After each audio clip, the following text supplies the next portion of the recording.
Now, this story is demented, quite literally. A man accused of killing 76 people in the Usindiso building fire says he confessed just so he could go to prison because he thought prison would give him a second chance, because he thought prison would give him food, shelter, and like I said, a second chance. Now, before I get aggravated, before I said a lot of things that are probably going to get me in trouble in the future, I feel like I should get into this and actually explain what actually happened. And I think I should stop saying actually so much. Actually.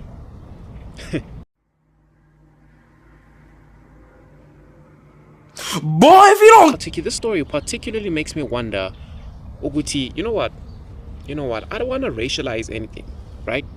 I don't want to racialize anything because I've grown to understand the sense of inequality and the sense of like separation, the sense of apartness that we're still facing in South Africa is mainly because we've racialized what isn't supposed to be racialized. We've racialized stuff that aren't supposed to be racialized, stuff like crime and stuff like that. And I hate to contribute to the conversation, you know what I'm talking about, but I feel like I should, like I said, I don't want to racialize it, but like I can't help but wonder, what is the problem with the black demographic? What the hell is wrong with black men, honestly, bro? And I'm not the first one to say, bro. You all remember the statement Lieutenant General Mkwanazi made a while ago? Our perpetrators, Premier, we felt we must put this light so that we can identify what is our problem. Because we need to analyze what is the problem. The problem we have, you forgive me on this, but this is not me talking, these are the stats. We have a problem with the black man in South Africa. I can't help but wonder, what is wrong with you guys? What is wrong with you, mothers? Honestly, we literally have men who have PhDs in murder, men who have PhDs in fraud, rape. Rape is a big one because we even have pedophiles walking around here, right? With pedophiles and people have normalized it. It's so disgusting because even the mothers themselves are accepting it. But this particular guy, bro, is straight up demented. Don't judge a book by its cover. I'm not going to judge, okay? He's straight up demented. I'll say it again, demented. A direct incarnation of Satan himself. A fire broke out in the early hours on the 31st of August 2023 in Usindiso building, in the Usindiso buildings in Marshalltown. It was hijacked, overcrowded, so there was vulnerable people there, you know what I'm talking about. 76 people died and many more were injured just because one idiot claimed, well, according to his confessions, you know, he said a lot of things, claimed, okay, he was tired of being poor, so he saw it fit to kill so many individuals just so he could go to jail. I hope he gets the death penalty. I'm sorry. I know it's not a thing in South Africa. I hope Lawrence Sitembiso or Sitebiso Ndlalose is a suspect, and he was also a resident, so he's Zulu. Yeah, I don't want to get into that one because I think I'm gonna start a civil war if I say anything. But just imagine this, bro. Just by the way we've been growing up, by the way I'm growing up too, how everybody's growing up around me, right? I mean, fuck, look at what's behind me. So you can already tell what type of situation I'm in, right? That's not about me though. But then think about all the individuals that were in this particular situation, you know what I'm talking about. Think about all the trauma they've been going through.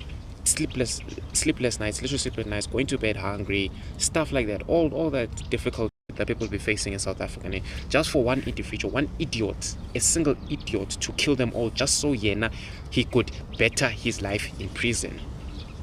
What the is wrong with you guys? Because I feel like this is not a single thing, bro. This man is, as I said once, I said again, this man is a disgrace, bro. And every South African man is gonna have to take the fall. Why? Because you guys, I don't know, like, I mean, I feel embarrassed though. I'm embarrassed that every South African man is now looked at as a, you know what I'm saying? No, yes, it doesn't make sense now. I hope it does in the editing, but we are slaza, dog. Like, this is so, I'm disgusted, bro. The nigga is charged with 76 counts of murder, at least 1 count of arson, multiple counts of attempted murder, the perfect definition of a second chance. This guy lied in his multiple confessions, so he's also got a PhD in lying. He's lied in his multiple confessions, obviously. I mean, why would you give so many confessions? So he's obviously sick up here too. This guy, okay, like I said, I'm not judging, like, I'm not coming here violent, right? But like, this is literally what's happening here. Bro, this guy lied. He lied that it was the first drug business issue, got into a fight, I guess, with someone. I think he thought he killed a man and then tried to get rid of the evidence. That was the first, you know what I'm talking about. This was during the Campaign Commission. And then he retracted the confession, claiming that he was high. He also changed it again. He said that he gave another confession saying that he was coerced by a drug lord to take the blame. And then he said this. You want me to continue? You want us to waste time? And something that I just said, it doesn't lie. Now the truth is, I made this illusion so that I can get arrested because I wanted to run away and escape being on the street, being shelterless. I thought prison would give me a second chance.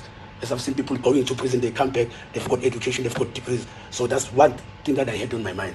So now you want us to sit here, me and you, cross-examined. That's why it's turning into a kind of a debate. Because you want to go back and talk. This is just a lie. What I said to you yesterday, last week, it was just a lie. Smanga paying Zulu boy and everything, that is just a lie. Now impose a question based on what I said, the arrest. The illusion I created was because I wanted to be arrested because I wanted the secretary, I wanted to escape. Being on the street, I had given up life, it beaten me to down. Understand? So now ask me a question based on that. Now this is the one we saw. This is the one I saw in the news that actually threw me off. I saw this one and I crashed out, bro. But besides the fact that the commission report found the building unsafe, so the city of Johannesburg Property Company didn't do its job. It had, even after being aware of these issues for so long, yet they still did fuck all. The only time they're gonna react is if something like this happens, is if an idiot decides that he wants a better life. That's the only time they're gonna. But it's not like they did anything about it either way. A lot of people were killed. Individuals who were vulnerable, weak, sidelined by society, looked at as disgrace. People who were unlovable. So society says, one dummy to end them all. I mean, I could sit here and lie to you all. I could say this incident heavily reveals the systemic issues that we face in South Africa. Useless city authorities. I mean, at the end of the day, I mean, I guess it's the truth and it's okay, right?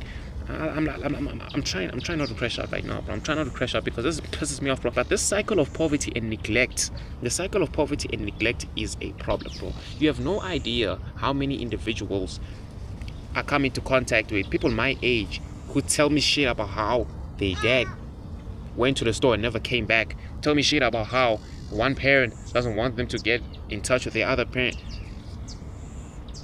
South Africa is raising sissy boys deliberately. Our parents are cowards. I don't know when the youth is going to wake up and notice, Gucci, this isn't just about the ANC taking us over in real time. It's also your coward parents. The system of the poverty mindset. Believing in ancestors for years. Ancestors who were poor themselves. Thinking it's going to change anything today. But anyways, I feel like I'm overtaking people there. It wasn't my intention. But I feel like at the end of the day, I said what I said. I wish we could fix land poverty. I wish we could fix leadership here too. And maybe then, we'll stop breeding killers and actually start breeding fathers, actually start breeding better boyfriends, actually start breeding gentlemen, individual heroes in society, people who can look up to.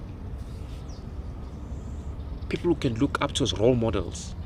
Look at your next door neighbor and say, I want a life like his. I want to be as disciplined as he is. You know what I'm saying? But no.